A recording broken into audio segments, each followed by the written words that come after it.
ሰላም ጤና ይስጥልኝ በአሜሪካ ለምትገኙ ኢትዮጵያን እንደምን ቆያችሁ ሰላም ነው ወይ ያልኩኝ በዛሬ ቪዲዮ 3 ትልልቅ ሰበር መረጃዎችን ይዤላችሁ መጥቻለሁ። The Trump administration announced today that it plans to implement new immigration rules. As Yamiche Alcindor explains, it's one of the most aggressive steps yet to limit legal immigration. እንኳን ደስ አላችሁ። በፐብሊክ ቻርጅ አዋጅ ላይ የተሻሻለ ትልቅ መረጃ አለ። እንዲሁም ደግሞ ዲፓርትመንት ኦፍ ሆምላንድ ሴኩሪቲ እና ዩኤስሲአይኤስን አስመልክቶም የወጣ እጅግ በጣም ትልቅ ሰበር መረጃ አለ። እንዲሁም በዛሬ ቪዲዮ 3 ትልልቅ ሰበር መረጃዎችን የማጋራችሁ ይሆናል። ከወዲሁ ግን እንኳን ደስ አላችሁ ማለት ፈልጋለሁ። ሙሉ ቪዲዮን መከታተላችሁ እንዳትረሱ። ሶስቱንም አንድ በአንድ የማጋራችሁ ይሆናል። ነገር ግን ከዛ በፊት እኔን ለማጣቁኝ ሰዎች ጆስ ይባላለሁ። እንደዚህ አይነት ከስራ ጋር ከቪዛ ጋር እንዲሁም ከዩኤስ ኢሚግሬሽን ጋር የተገናኙ ቪዲዮዎች ነው ማዘጋጀው። ስለዚህ እንደዚህ አይነት ቪዲዮዎችን ማግኘት የምትፈልጉ ሰዎች ሁላችሁም ቻናሉን ሰብስክራይብ ማድረጋችሁን እንዳትረሱ። ቪዲዮም ከመጀመሩ በፊት ሁላችሁም ላይክ ያደረጋችሁ መጀመራችሁ እንዳትረሱ። ወደ ጉዳያችን እንግባ። መግቢያ ላይ እንደነገርኳችሁ በዛሬ ቪዲዮ በአሜሪካ ለምትገኙ ኢትዮጵያን 3 ትልልቅ ሰበር መረጃዎች ተሰምተዋል። ከወዲሁ እንኳን ደስ አላችሁ እያልኩኝ መጀመር ፈልጋለሁ። ሶስቱ ከተሰሙት መረጃዎች መካከል ማለትም በያዝነው ሳምንት ውሳኔ ካገኙት አስደሳች መረጃዎች መካከል የመጀመሪያው አዲስ የመንግስት ጥቅማ ጥቅም ወይም ፐብሊክ ቤኔፊት አዋጅ ላይ የተሻሻሉ አዲስ አሰራሮች አሉ። ከዚህ በፊት እንደሚታወቀው በአሜሪካ የሚገኝ ማንኛውም ኢትዮጵያዊ ፐብሊክ ቤኔፊቶችን ወይም ከመንግስት የሚሰጡ ጥቅማ ጥቅሞችን ለምሳሌ እንደ ፉድ ስታምፕ እንዲሁም የጤና የትምህርትና የመሳሰሉት አይነት ከመንግስት ጥቅማ ጥቅሞችን መውሰድ እንዳይችሉ ማለትም ይህንን ሲያደርጉ የተገኙ ኢትዮጵያኖች በባለፈው እንደነገርኳችሁ ሰልፍ ዲፖርቴሽን ውስጥ እንደሚካተቱ እንዲሁም ለመንግስት ጥገኛ ናቸው በሚል ምክንያት ዲፖርት እንደሚደረጉ የሚገልጽ አዲስ መመሪያ ወጥቶ ነበር። አሁን ይህ ነገር ተሰርዞ ማለትም በአሜሪካ ማለት ነው ማንኛውም ስደተኛ ያለምንም ስጋት እንደ ጤና የትምህርት እንዲሁም የምግብ እርዳታ ፉድ ስታምፕ የምንለው ማለት ነው ያሉ ጥቅማ ጥቅሞችን እንዲያገኝ የሚፈቅድ አዲስ ህግ ወጥቷል። ይህ ህግ ምን ማለት ነው? እንደነገርኳችሁ ማንኛውም ስደተኛ በአሜሪካ የሚገኝ ማንኛውም ስደተኛ መንግስት የሚሰጣቸውን ጥቅማ ጥቅሞች በነፃነት የማግኘት መብት የሚሰጥ አዲስ ህግ ወጥቷል። ይህም ወደ ትግበራ መግባቱ ተገልጿል። በተጨማሪም ደግሞ የመንግስት ሰራተኞች የአንድን ሰው ወይም የአንድን ኢሚግራንት ሁኔታ መጠየቅ እንዲሁም መመርመር በህግ ተከልክለዋል። ይህ ምን ማለት ነው?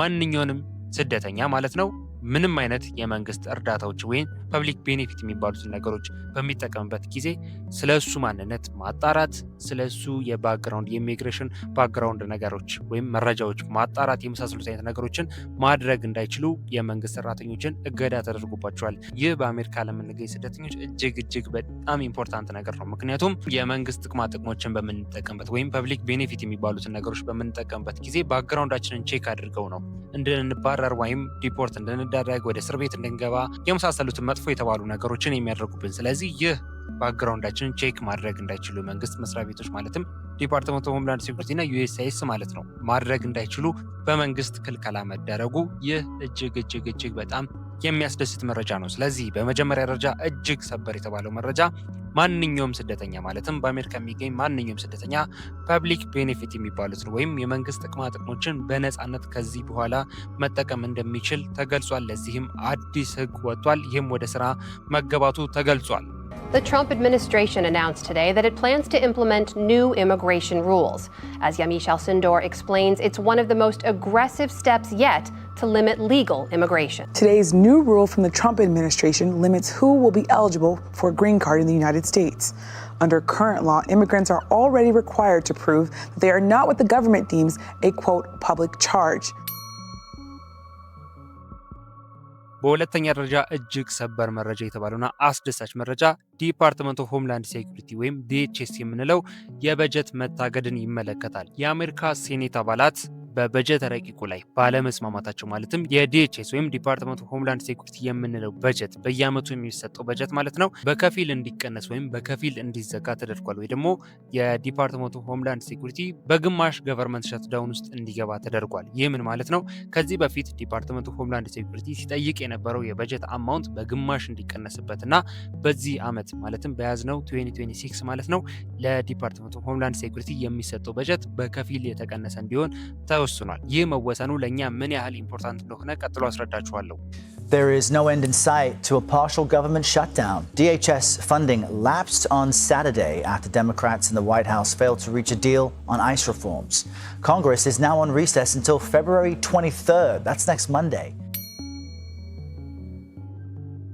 ይህ መዘጋት እኛ ስደተኞችን በአሜሪካ የምንገኝ ማለት ነው ስደተኞችን በግዳጅ ወደ ሀገራችን ለመመለስ የሚደረጉ በረራዎች ወይም ዲፖርቴሽን ፍላይት የምንላቸው ማለት ነው ሊያስተጓጉል ይችላል። ምክንያቱም በጀት በከፍተኛ ሁኔታ በግማሽ ኦልሞስት ግማሽ ነው ያልኳቸው 50% ስለተቀነሰበት ወይም ስለተከለከለ ለዲፖርቴሽን የሚጠቀሟቸውን ፍላይቶች ወጪ አፎርድ ለማድረግ ወይም ከቨር ለማድረግ ይቸገራል። በዚህ ምክንያት በአሜሪካ የምንገኝ እኛ ስደተኞችን ወደ ሀገራችን ዲፖርት የማድረግ ሂደቱ የሚስተዋጎል ይሆናል። ይህ እጅግ በጣም የሚያስደስት ነገር ነው። ምክንያቱም ከአቅማችን በላይ ሆነ ማለትም በግዳጅ ስለሆነ ዲፖርት እየተደረጉ ያሉት ብዙ ስደተኞች ይህ የሚያስደስት መረጃ ነው። በሌላ በኩል ግን የኢሚግሬሽን መስሪያ ቤት ወይም USCIS የምንለው በጀት ስለማያገኝ ወይም ልክ እንዳሁኑ ማለት ነው ገቨርንመንት ሸትዳውን ውስጥ ስለሚካተት ማለት ነው በከፊል በጀቱ ስለተቀነሰበት ማለት ነው USCIS የስራ ፍቃድ ወይ ወርክ ፐርሚት እድሳት ሊሆን ይችላል እንዲሁም አዳዲስ እንደዚህ ከኢሚግሬሽን ጋር የሚገናኙ ጥያቄዎች ሊዘገይ እንደሚችል ወይም ሊስተጓጎል እንደሚችል አብሮ ተያይዞ ማሰብ ያስፈልጋል። ምክንያቱም USCISም ከዲፓርትመንት ኦፍ ሆምላንድ ሴኩሪቲ ጋር በዚህ ዓመት የሚሰጠው በጀት በግማሽ ስለተቀነሰ ይህ ነገሮች መስተጓጎል ማለትም የወርክ ፐርሚት እድሳት፣ አዲስ መጠየቅ፣ ግሪን ካርድ የመሳሰሉት አይነት ነገሮች ሊፈጠር ይችላል ተብሎ ይጠበቃል። ስለዚህ በሁለተኛ ደረጃ እጅግ አስደሳችና ሰበር የተባለው መረጃ ይህን ይመስላል። Today is day 3 of a partial government shutdown after lawmakers failed to reach a deal last week on funding the Homeland Security Department. Democrats have been pushing for changes to how immigration officers conduct themselves in the field, including new use of force standards and requiring judicial warrants to enter a person's home. በሶስተኛ ደረጃ የተሰማው ትልቅ መረጃ የፕሬዝዳንት ትራምፕ የጅምላ ዲፖርቴሽን እቅድ ወይ ደግሞ ማሲቭ ዲፖርቴሽን የምንለው ላይ ትልቅ መረጃዎች ወጥተዋል። ፕሬዝዳንት ትራምፕ ከ92000 በላይ የሚሆኑ ስደተኞችን ማሰር የሚችል ግዙፍ የማቆያ ማዕከላት ወይም ዲቴክሽን ሴንተር የምንለውን ለመገንባት የመሰረት ድንጋይ ወይ ደግሞ የማስጀመሪያ መርሃ ግብር እንዳካሄዱ ተገልጿል። ይህ እንደነገርኳችሁ 92000 የሚጠጉ ስደተኞችን ነው በአንድ ጊዜ መያዝ የሚችለው ወይም ደግሞ ዲቴክሽን ሴንተሩ በአቅሙ 92000 ስደተኞችን በአንድ ጊዜ ያለምንም ችግር ማቆየት ይችላል። The Department of Homeland Security is planning to spend nearly $40 billion on new immigration detention centers. Documents show ICE is aiming to acquire and renovate 8 large-scale facilities to meet the growing demand and streamline the detention and removal process. እነዚህ ማዕከላት እስከ ህዳር 2026 ማለትም አሁን እስከ ያዝነው ዓመተ ምህረት ድረስ ማለት ነው ተገንብተው ለመጠናቀቅ እየተጠበቁ ያሉ እንደሆኑና ይህም የጅምላ ማባረር ወይም ማሲቭ ዲፖርቴሽን የምንለውን እቅዳቸው ማለትም የዶናልድ ትራምፕ ማሲቭ ዲፖርቴሽን እቅዳቸው ከፍተኛ መሆኑን ወይ ደግሞ በሲሪየስ መያዛቸውን የሚያመላክት ጉዳይ ሆኖ ተመልክተነዋል። ይህም ጉዳይ በተለይም በአሪዞና እንዲሁም በሜሪላንድ የሚገኙ ትልልቅ መጋዘኖችን ወደ እነዚህ ማለትም ወደ ማሰሪያ ወደ ማጠራቀሚያ ተቋሞች ለመቀየር እቅድ እንዳላቸው ተገልጿል። ስለዚህ በዛሬ ቪዲዮ ሶስቱ ትልልቅ የተባሉ ሰበር መረጃዎች ማለትም ኢምፖርታንት የተባሉ ሰበር መረጃዎች እነዚህን ይመስላሉ። አሪፍ ኢንፎርሜሽን በአጭሩ በግልጽ እንዳገኛችሁበት ተስፋ አድርጋለሁ።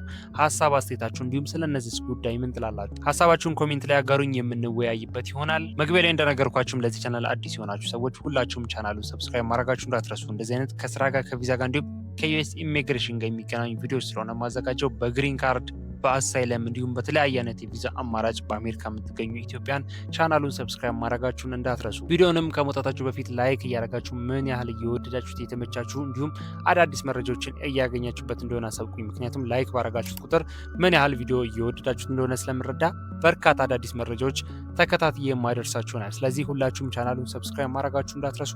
በቀጣይ በሌላ ቪዲዮ እንገናኛለን። ለሁላችሁም መልካም እድል፣ መልካም ጊዜ።